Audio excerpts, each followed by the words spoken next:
গৃহৰক্ষী বাহিনীটো বহুত সমস্যা।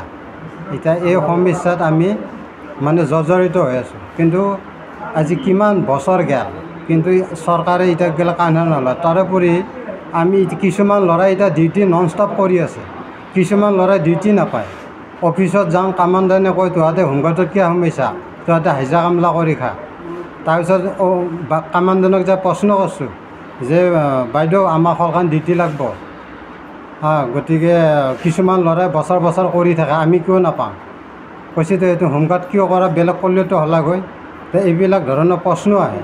তাৰোপৰি কথা হ'ল কি, এতিয়া যি মিটিং পাতিছোঁ আজি বাস্কা জিলাত, এই মিটিঙত আমি ল'ৰাবিলাকে এটাই সিদ্ধান্ত লৈছোঁ, ডিউটি যদি বেলেগে পায় আমাকো ডিউটি লাগব, নহ'লে আমি অফিচত হাল্লা কৰিম। আৰু অসম চৰকাৰকো জনাইছোঁ যে কি ভেকা ভাওনা ডিপাৰ্টমেণ্ট খুলিছে, কৰিলে সকলোকে সমান কৰি চাওক। গতিকে akutak দিব আপোনাৰ বছৰ বছৰ ধৰি ডিউটি কৰিব, 5 বছৰ 6 বছৰ 10 বছৰ গ'লে ডিউটি কৰি থাকিব, আৰু আগতে বহি থাকিব একে হোমগাৰ্ড। কিন্তু সিহঁতক দিছে সেনেকৈ, আমাক দিছে আমাক ৰাখছে সেনেকৈ বহে। এইবিলাক কি ভেকা ভাওনা ডিপাৰ্টমেণ্ট খুলিছে। চৰকাৰে ভালদৰে নিযুক্তি প্ৰদান কৰি দিয়ক সকলোকে, আমি চলি থাকোঁ। আমাৰোতো পৰিয়াল আছে, ল'ৰা ছোৱালী আছে। এই ল'ৰা ছোৱালীবিলাক কেনেকৈ চলে, নিজৰ ঘৰখন যেতিয়া নিজে চলাব লগা হয় তেতিয়াহে জানে এই মুৰব্বীজনে কি অৱস্থাত পৰব লগা হয়। গতিকে সেইখিনি কথা আজি ওপৰ মহলে কিয় নাজানে, সিহঁতৰ বিবেক নাই নেকি? আপোনালোকৰ লগত বৈষম্য কৰি আছে নেকি? বৈষম্য মানে তেখেতসকলেতো আমাৰ তেখেতসকলক লগ ধৰিব গ'লে তেখেতসকলে কয় কৰি আছোঁ। এই কৰি আছোঁ বুলি আজি কি 47 পৰা আজি গ'লে তাহাঁতৰ সমাধানে হৈ অহা নাই, এনেকুৱা হৈছে সিহঁতৰ।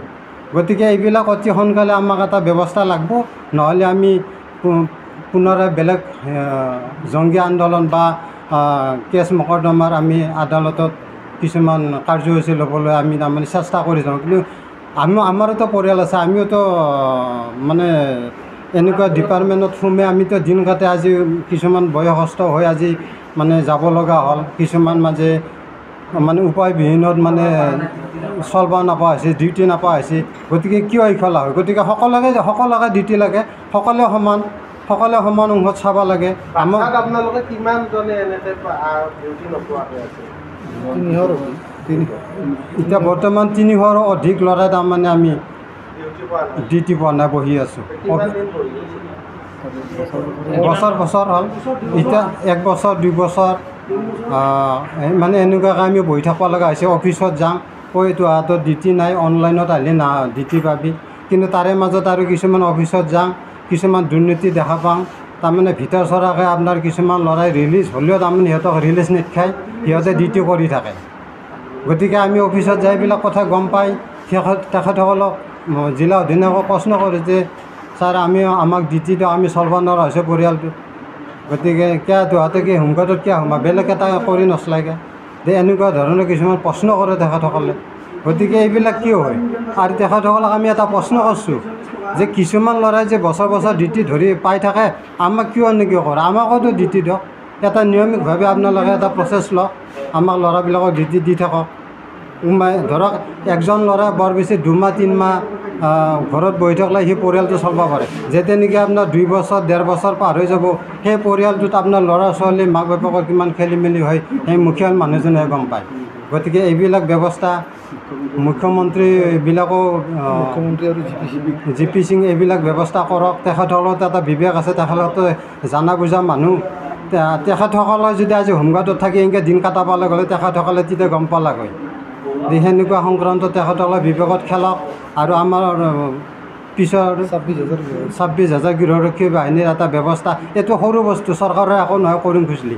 তেখেতসকলে কিয় নকৰে, খালি ভেটাৰেনৰ ল'ৰা ল'ব, অমুকৰ ল'ৰা ল'ব, কাৰ হোমগাৰ্ড মাখা কি নহয়, হোমগাৰ্ড মাখা কি ল'ব নোৱাৰে নেকি? কি এটা ৰুল আছে, কি নিয়ম আছে? এইবিলাকতো নিয়মটো সিহঁতে বনাব পাৰে, কিয় কৰিব নোৱাৰে? আমাৰ ল'ৰা ছোৱালীবিলাকৰ কাৰণে পঢ়াৰ কাৰণে বা খোৱা ভাত পানীৰ কাৰণে, কানি কাপোৰৰ কাৰণে আমি বহুত সমস্যাত পৰিব লগা হৈছে। আৰু তাকে লৈ আমাৰ আজি যিটো সমস্যা, এই সমস্যাটোত আমাৰ DGP মহোদয় হওক, অসম চৰকাৰৰ মুখ্যমন্ত্ৰী মহোদয় হওক, মন্ত্ৰী মহোদয় হওক বা MLA মহোদয়সকলে হওক, আমাক আজিও কোনো নিৰাপত্তা বা আমি যে এটা প্ৰশিক্ষণপ্ৰাপ্ত গৃহৰক্ষী হয় তাৰে কোনো নিৰাপদ বা আমাক পদৰ কাৰণে, আমাক চাকৰি সংস্কাৰৰ কাৰণে কোনো ব্যৱস্থা নকৰাৰ কাৰণে আমাৰ দিনকে দিনে হাৰ নচৰা অৱস্থা হৈছে। সেয়েহে আমাৰ প্ৰত্যেক গৃহৰক্ষী আমাৰ বাস্কা জিলাই হওক বা অল অসমৰ গৃহৰক্ষী বাহিনী যিমানখিনি আছে কল্যাণ সমিতিয়ে হওক বা স্বেচ্ছাসেৱক সমিতিয়ে হওক প্ৰত্যেকৰে ভাতৰ প্ৰাণে মাৰা ভাবুকিৰ দৰে আহি আছে আৰু তেনেকুৱা অৱস্থাতে আমাৰ এই বাস্কা আৰু তামোলপুৰ ডিষ্ট্ৰিক্টৰ বেছি আছেতকৈ হানচৰা অৱস্থাৰ ফালে গৈ আছে। আমি তাকে লৈ আজি আমি আপোনালোকৰ সংবাদ মাধ্যমৰ জৰিয়তে জনাব বিচাৰিছোঁ যে আমাৰ সম অধিকাৰ ডিউটিতে হওক বা আমাৰ কৰ্মতে হওক ব্যৱস্থা কৰি দিয়ে যে অসম চৰকাৰে বা আমাৰ DGP মহোদয়ে। ছফ্টৱেৰ যিটো আমাৰ আছিল সেই ছফ্টৱেৰত আপোনাৰ 40% ডিউটি পায় আৰু আপোনাৰ অনলাইন যোগে আৰু আপোনাৰ 60% অনলাইন যোগে ডিউটি নাপায়, এনে ডিউটি কৰি থাকে। তাৰে কাৰণে আমি আজি বছৰ বছৰ ধৰি আমি বহি থাকিব লগা হৈছে আৰু সেয়েহে আমি আজি দেখিবলৈ পাইছোঁ আপোনালোকৰ মাধ্যমৰ যোগেদি আমাক যদি প্ৰত্যেকে একে সম অধিকাৰ দিয়ে, আমাক প্ৰত্যেকে আজি সম অধিকাৰৰ সমপক্ষ কৰি লৈ আমি তাক লৈ চৰকাৰৰ ওচৰত হওক বা আমাৰ বিভাগীয় কৰ্তৃপক্ষৰ ওচৰত হওক আমি আবেদন কৰিছোঁ আৰু তাকে লৈ আমি এইখিনি কৈ মোৰ বাস্কা ডিষ্ট্ৰিক্টত আমি 529টা ল'ৰা আছিলোঁ। আমাৰ পোষ্ট আছিল 229টা আৰু মানসত আছে আমাৰ পোষ্ট 120টা, আমাৰ বাস্কা আৰু তামোলপুৰ মিলি আৰু বৰপেটা মিলি আৰু বজালি মিলি।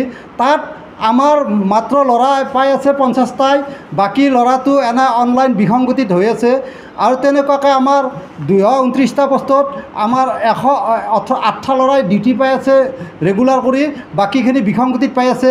তেনেকুৱা অৱস্থাৰ কাৰণে আমাৰ ভাই বন্ধুই যেনেকুৱা পাব লাগিছিল বা যেনেকুৱাকৈ আজি আমি আগবাঢ়ি যাব লাগিছিল, আজি তাৰে কাৰণে আমি বঞ্চিত হৈ আছোঁ। আৰু তাকে লৈ আজি আমাৰ এই বিসংগতিৰ কাৰণে আমাৰ বছৰ বছৰে ধৰি একোটা ল'ৰাই 4-5 বছৰক লৈ বহি থাকিব লগা হৈছে ঘৰত আৰু তেওঁলোকে হাজিৰা কৰিও খাব নোৱাৰে, তেওঁলোকৰ বেমাৰ আজাৰ চাব নোৱাৰে, তেওঁলোকৰ ঘৰৰ ল'ৰা ছোৱালীক বা নিজৰ বস্ত্ৰখনো ভালকৈ ল'ব নোৱাৰে।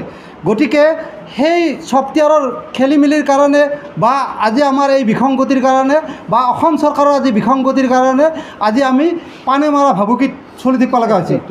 ছফ্টৱেৰটো বন্ধ কৰিব লাগে, ছফ্টৱেৰটোত 40 জনে পায়, বাকীখিনি বিসংগতিত ডিউটি হৈ আছে।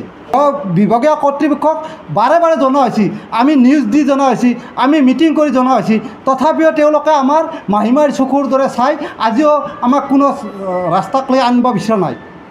জংগী আন্দোলন লোৱাৰ কাৰণে প্ৰতিক্ৰিয়া লৈছোঁ 27 তাৰিখৰ পৰা 30 তাৰিখলৈকে চচলত অহা 27 তাৰিখৰ পৰা 30 তাৰিখলৈকে জংগী আন্দোলন লোৱা হ'ব চচলত গুৱাহাটী।